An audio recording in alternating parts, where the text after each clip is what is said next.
Assalamualaikum warahmatullahi wabarakatuh.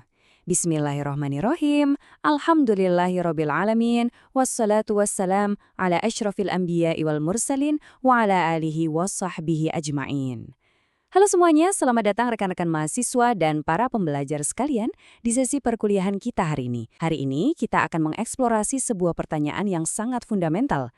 Siapakah kita ini sebenarnya? Kita akan mencoba melampaui sekedar batasan biologi dasar dan membedah eksistensi kita lewat kacamata ontologi Islam yang luar biasa kaya. Kita akan melihat hakikat bahwa sesungguhnya kita ini tidak hanya diciptakan sebagai makhluk yang sekedar bisa berpikir, tapi jauh lebih besar dari itu. Untuk membedah hal tersebut, hari ini kita punya beberapa topik pembahasan yang terstruktur. Kita akan mulai dari pertanyaan, apakah kita sekedar makhluk yang berpikir? Lalu apa yang membedakan kita dari makhluk lain? Menelaah 4 lensa Al-Quran tentang manusia, dinamika akal dan jiwa, amanah kita sebagai khalifah, hingga akhirnya bermuara pada konsep manusia paripurna.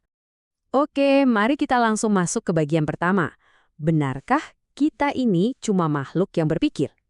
Anda mungkin sudah sering ya mendengar ungkapan klasik ini, sebuah definisi yang sangat masyhur dalam tradisi filsafat, bahkan sempat direferensikan oleh Imam Al-Ghazali, Al-insanu hayawanun natiqu, yang artinya manusia adalah hewan yang berpikir rasional. Kalau dipikir-pikir, definisi ini memang sangat logis dan ilmiah. Ia membagi kita ke dalam 2 sisi. Kita ini punya fisik biologis seperti makhluk bernyawa lainnya, tapi kita punya kapasitas kognitif untuk berlogika. Tapi pertanyaannya, apa iya rumusan 2 dimensi ini cukup untuk mendeskripsikan betapa megahnya eksistensi Anda sebagai manusia? Kenyataannya, ketika kita hadapkan pandangan ini pada cermin wahyu ilahi, definisi ini terasa terlalu sempit dan reduktif. Coba kita lihat bagaimana pandangan kaum materialis tentang diri kita. Tokoh seperti Charles Darwin misalnya melihat kita cuma sebagai hasil akhir dari rentetan evolusi biologis. Lalu Thomas Hobbes dengan konsepnya bahwa manusia adalah serigala bagi manusia lainnya, melihat kita murni digerakkan oleh insting bertahan hidup yang buas. Atau Sigmund Freud yang mengaitkan tindakan kita pada dorongan libido dan komponen biologis dasar. Mendefinisikan manusia murni dari kacamata biologi dan insting seperti ini, jujur saja, benar-benar mengabaikan dimensi moral dan spiritual kita yang sebenarnya jauh lebih esensial. Nah, ini membawa kita ke bagian kedua. Apa sebenarnya pembeda utama manusia? Mari kita bandingkan penciptaan kita dengan ciptaan Allah yang lain. Malaikat misalnya, mereka diciptakan dari cahaya murni, punya akal tapi tidak dibekali hawa nafsu. Makanya kepatuhan mereka itu sifatnya statis, sudah otomatis begitu. Sementara kita diciptakan dari tanah. Kita punya akal, kecerdasan, tapi di saat yang sama, kita juga dibekali dorongan nafsu dan kehendak bebas untuk memilih taat atau ingkar. Jadi, poin krusialnya di sini adalah perjuangan harian Anda. Ketika Anda harus melawan hawa nafsu duniawi, sembari menggunakan akal untuk tetap taat pada aturan Allah, justru itulah yang membuat ketaatan kita bernilai sangat unik dan mahal di mata Sang Pencipta. Lalu, bagaimana kalau kita bandingkan dengan entitas tak kasat mata seperti jin dan iblis? Mereka diciptakan dari api, dan mereka diberi umur yang membentang sangat panjang sampai hari kiamat kelak. Beda banget kan dengan kita yang dari tanah ini? Usia kita di bumi ini punya batas yang sangat definitif, sangat singkat.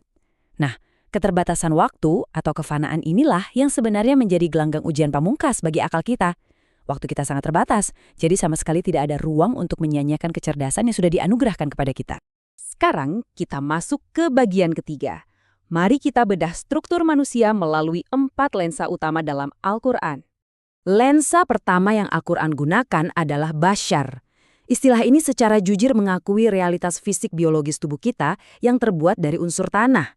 Sebagai bashar, suka tidak suka, kita tunduk mutlak pada hukum alam. Kita butuh makan, kita bisa merasa capek, bisa sakit, menua, dan pada akhirnya akan tiada. Menariknya Al-Quran menegaskan bahwa manusia teragung sekalipun, yaitu para nabi dan rasul, juga diperintahkan untuk mengakui realitas bashar mereka. Ini sebuah pengingat keras bahwa secara fisik kita ini rentan, jadi tidak ada yang patut kita sombongkan.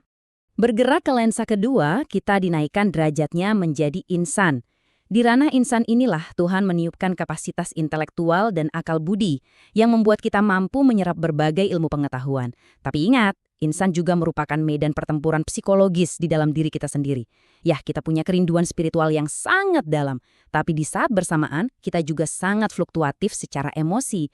Kita ini sering banget tergesa-gesa, gampang lupa, dan suka mengeluh. Lensa ini benar-benar memanusiakan kecerdasan kita. Lensa ketiga adalah An-Nas. Kemanusiaan kita belumlah paripurna kalau kita cuma mengurung diri sendirian. An-Nas menyoroti realitas tak terbantahkan bahwa kita adalah makhluk sosial. Kualitas kemanusiaan kita justru baru benar-benar diuji saat kita keluar rumah, berinteraksi dengan orang yang berbeda-beda, dan merajut harmoni atau lita'arofu di tengah masyarakat. Disinilah kapasitas empati dan kemampuan kita membangun peradaban yang adil benar-benar dipertaruhkan. Dan lensa keempat adalah Bani Adam. Kadang, keramaian peradaban justru memecah belah kita dengan sekat-sekat identitas kelompok atau kasta sosial. Nah, panggilan Bani Adam ini menarik kita kembali pada akar purba kita. Lensa ini mengkonfirmasi bahwa secara universal, sejak awal mula penciptaan, kita semua dianugerahi karamah atau kemuliaan eksistensial. Di saat yang sama, ini juga jadi monumen peringatan, supaya kita tidak mengulangi kesalahan fatal leluhur kita yang dulu tergelincir oleh tipu daya iblis.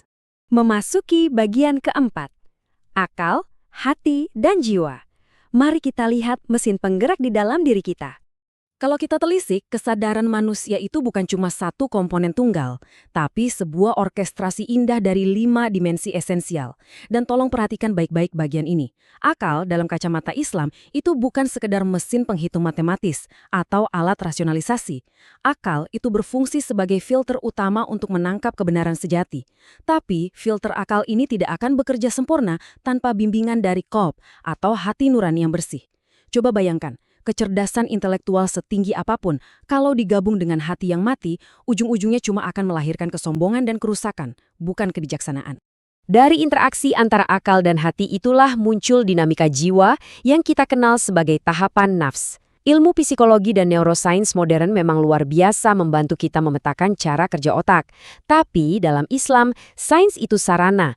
Tujuan spiritual utamanya adalah tazkiyatun nafs alias penyucian jiwa. Ini adalah sebuah pertarungan sengit di dalam diri kita. Mengubah jiwa yang awalnya didominasi hasrat buas atau amarah, lalu naik kelas melewati fase penyesalan kritis yang disebut lawamah, sampai akhirnya kita bisa berlabuh pada kedamaian absolut, yaitu jiwa yang tenang atau mutmainnah. Lanjut ke bagian kelima, amanah khalifah. Untuk apa sebenarnya struktur diri yang sekompleks ini diciptakan? Kalau kita lihat peta perjalanan eskatologis kita, jelas bahwa eksistensi kita ini tidak bermula dan tidak akan berakhir di bumi saja. Kehidupan yang sedang kita jalani sekarang di alam dunia ini sebenarnya cuma satu fase transit pendek. Perjalanan kita sudah dimulai dari dulu, sejak di alam ruh, dan nanti akan berujung pada keabadian di akhirat. Nah, alam dunia ini memang sengaja didesain bukan buat tempat bersantai, tapi murni sebagai gelanggang uji coba aktif bagi akal dan kehendak bebas yang kita punya. Dan inilah inti dari paparan kita hari ini. Tolong garis bawahi bagian ini. Sesungguhnya Anda dan saya, kita tidak hanya diciptakan sebagai makhluk biologis yang kerjanya cuma berpikir, makan, dan bertahan hidup. Sama sekali tidak. Lebih agung dari itu, Anda adalah makhluk yang secara sengaja dirancang untuk memikul sebuah amanah raksasa. Anda didesain untuk merealisasikan dan mengeksekusi seluruh aturan, tatanan, dan syariat Allah di muka bumi. Dan alat utama untuk menjalankan misi itu? Ya, melalui akal brilian yang dikaruniakan Allah secara eksklusif kepada Anda sebagai perpanjangan tangannya, sebagai khalifah di bumi. Sekarang kita sampai di bagian terakhir, bagaimana kita merangkum semua dimensi tadi. Muara dari segala pembahasan kita tentang akal, amanah, dan dimensi manusia tadi adalah lahirnya sosok ideal yang kita sebut insan kamil, sang manusia paripurna. Ia adalah mahakarya ciptaan Tuhan yang hidup dalam keseimbangan absolut. Ia sadar dan merawat kerentanan biologis basyarnya, ia terus mengasah kapasitas insaniyahnya, ia berkontribusi aktif dan adil dalam keramaian sosial an-Nas, dan ia terus menjaga kehormatannya sebagai keturunan Bani Adam. Sosok paripurna ini adalah mereka yang menjadikan segenap kecerdasan dan akalnya murni sebagai instrumen untuk menegakkan aturan-aturan Allah dan wujud ketundukan kepada Sang Pencipta. Kita sudah tiba di penghujung sesi perkuliahan kita yang padat ini. Sebelum kita tutup, saya ingin meninggalkan satu pemikiran untuk Anda renungkan malam ini. Mulai detik ini, bagaimana Anda akan menggunakan akal dan kecerdasan intelektual Anda untuk benar-benar menunaikan peran suci Anda sebagai khalifah, yang tak hanya berpikir, tapi aktif mengeksekusi dan menjalankan seluruh aturan Allah di bumi ini? Alhamdulillahirabbil alamin, wassalatu wassalamu ala asyrofil anbiya'i wal mursalin wa ala alihi wasahbihi ajmain. Terima kasih atas perhatian dan antusiasme Anda yang luar biasa hari ini. Selamat merenung dan wassalamualaikum warahmatullahi wabarakatuh.